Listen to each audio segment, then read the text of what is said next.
Title: The Price of Ash.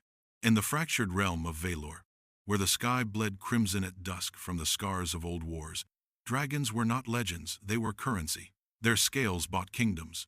Their blood forged spells that could raise mountains or topple them. But every dragon slain left a wound in the world, a barren patch of land that never greened again, a river that ran black for a generation. Elendor Voss was no shining knight.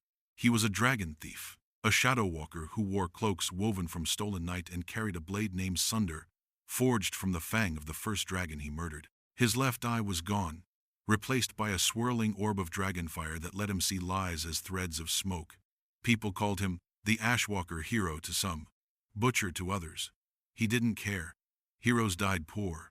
Butchers got paid. The kingdom of Thalor had hired him for the impossible. Slay the ancient worm Veraxis, the Storm Mother, whose lair sat atop the shattered peaks. She was the last of the great brood mothers, guardian of a clutch of eggs that could birth an army of dragons. King Herrick wanted those eggs to conquer the neighboring realms. Elendor wanted the hoard gold, artifacts, and most of all, Veraxis's heart. Eating a dragon's heart granted the power to command storms for a year. He was tired of running from his past. The climb was hell.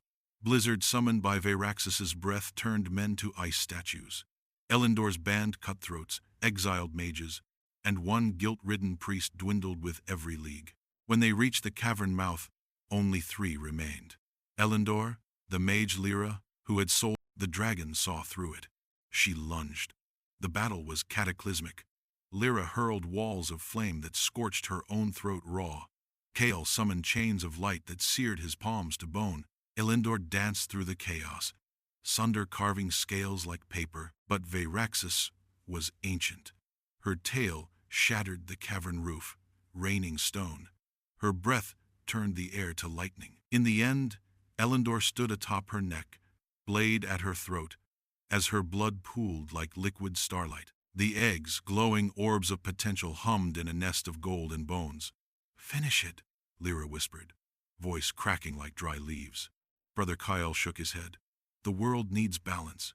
If we take the heart and the eggs, we become the monsters we hunt." Elendor hesitated. The dragonfire eye showed him the truth. If he ate the heart, he could rule storms and perhaps atone by turning his power against worse tyrants.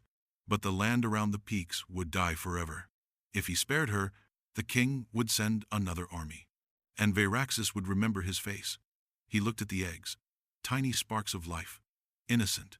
With a curse, Elendor drove Sunder